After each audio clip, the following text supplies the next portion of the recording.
So we just got back from going for a walk. Me and the boys and Mr. Miner took Charlie down the road a couple of times and back, and it's so nice. I thought I could read to you outside.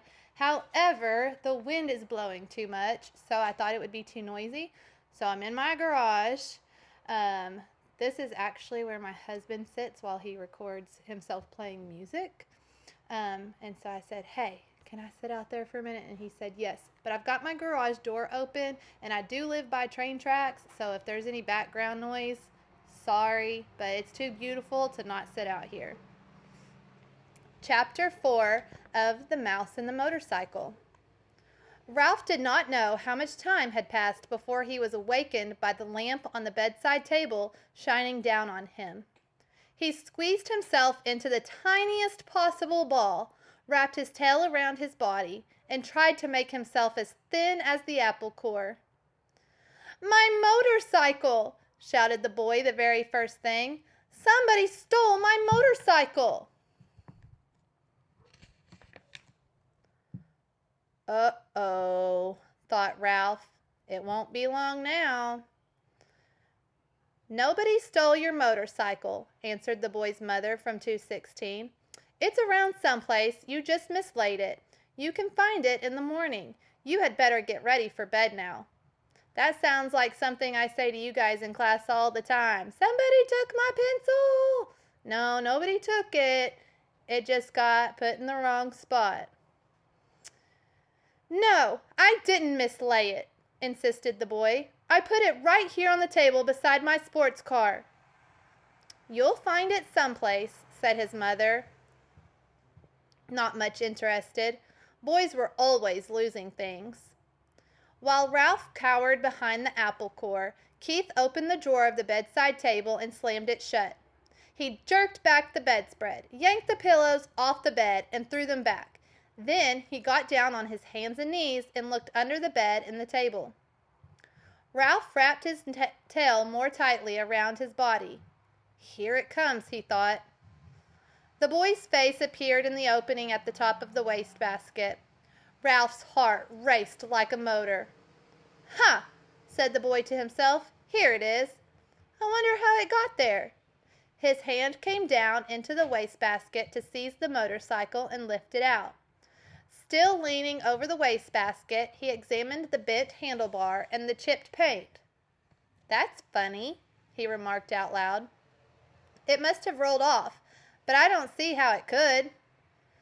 The boy did the natural thing for a boy to do. He looked into the wastebasket again. Ralph closed both eyes tight and waited. He wished he had not eaten so much of the apple core. If he had not been so greedy, the core would have been thicker and he would have been thinner. "Hey!"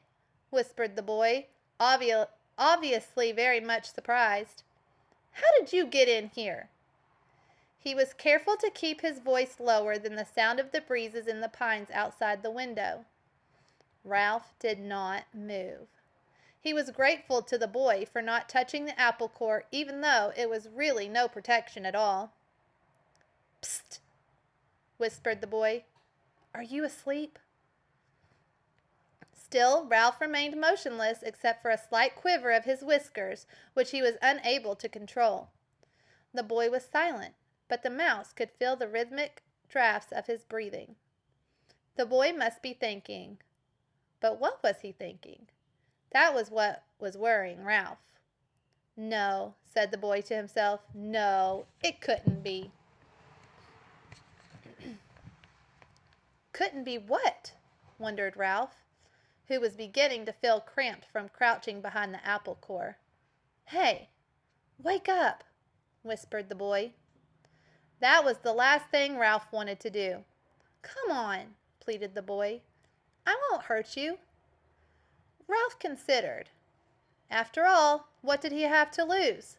If he stayed in the wastebasket, he was almost certain to get dumped into the incinerator. He might as well come out from behind the core. If he did, he might find some opportunity to escape. Cautiously, he moved his head from his paws and opened one eye. The boy was smiling down at him. Encouraged, Ralph opened the other eye and lifted his head. That's the stuff, encouraged the boy. Now come on, tell me, did you or didn't you ride my motorcycle off the bedside table? This took Ralph by surprise. He had not expected the boy to guess what happened. Well, yes, I guess you might say I did, confessed Ralph, rubbing his aching muscles. I thought so. Neither the mouse nor the boy was the least bit surprised that each other could understand the other. Two creatures who share a love for motorcycles naturally spoke the same language. That must have been some accident. Did it hurt much? Oh, some, answered Ralph with a display of bravado. Anyway, I didn't exactly ride it. I really coasted off. The telephone rang and startled me. Now, how about getting me out of here? Just a minute, said the boy. How did you get up here in the first place? Climbed, stupid, on the telephone cord. Ralph instantly regretted his rudeness.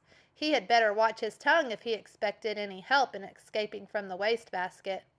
Oh, of course, said the boy apologetically. I should have thought of that myself. At that moment, there came a quick knock on the door to room 215 and the rattle of a key. Help! Cried Ralph. The maid! Don't let her see me! Before the boy could do anything, the maid burst into the room. Oh, excuse me!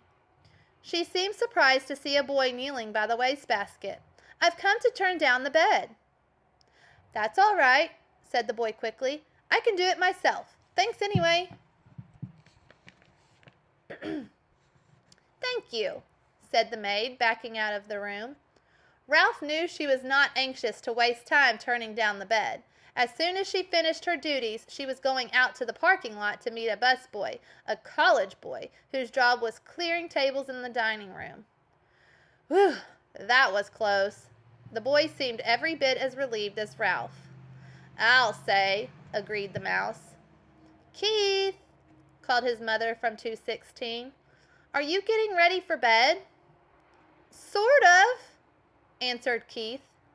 You'd better come in our bathroom and take a bath, said his mother. Aw, gee, Mom, do I gotta? Asked Keith. Yes, you do, said his father. And don't forget to brush your teeth, said his mother. I won't, promised Keith. Then he whispered to Ralph. You just lie low.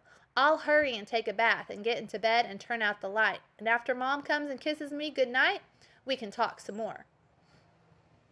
Lie low indeed. Ralph was indignant. He couldn't lie much lower if he wanted to, and he certainly did not want to sit around waiting to talk. He wanted to get out of the wastebasket. Once he was out, he would see about talking, but not before. Ralph could hear the boy splashing in 216's bathtub and then hastily brushing his teeth in 215's wash basin. After this, there was the sound of his suitcase being opened and clothes dropped on the floor. The boy hopped into bed, and to Ralph's relief, the light was turned out. In a moment, Mrs. Gridley came in to kiss her son good night. Night, Mom, said the boy, sounding as if he were already drowsy. Good night, Keith, said his mother. It looks as if we are going to have to stay here a few days. Your father refuses to budge. That's okay, muttered Keith, giving the impression he was almost asleep. Good boy, said his mother. You're a good sport. Good night, son, said the boy's father from the doorway between the two rooms. Keith did not answer. Instead, he breathed slowly and deeply, and as Ralph thought, a bit too noisily. There was no sense in overdoing things. As soon as all was quiet in the next room, the boy swung his legs out of bed, fumbled around in his suitcase, and shone a flashlight into the wastebasket. Almost blinded by the unexpected light, Ralph held his paws over his eyes. Hey, cut that out! He could not remember to be polite. Oh, sorry. The boy laid the flashlight on the bed, where its beam shone across the wastebasket rather than into it.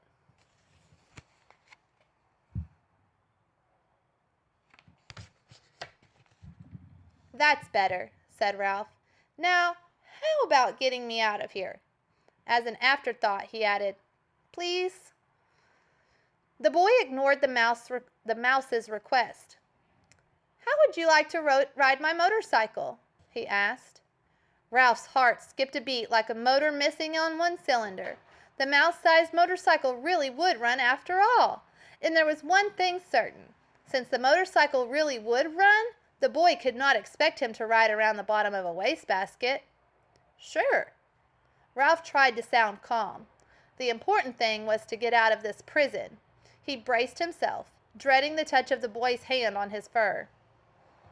To Ralph's surprise, the boy did not reach in and grab him. Instead, he slowly and gently tipped the wastebasket on its side, permitting Ralph to walk to freedom with pride and dignity. Thanks, said Ralph, genuinely grateful for the consideration. I believe you're okay. Sure, I'm okay, said the boy, setting his motorcycle down beside Ralph. Did you think I wasn't? You never can tell. Ralph put his paw on the handlebar of the motorcycle. It's a real beauty, even with a bent handlebar. I'm sure sorry about that. Forget it, said the boy reassuringly. It won't hurt much. The motorcycle will still run. Ralph threw his leg over the motorcycle and settled himself comfortably in the seat. Perfect, just perfect. The boy was obviously delighted that his motorcycle was just right for the mouse.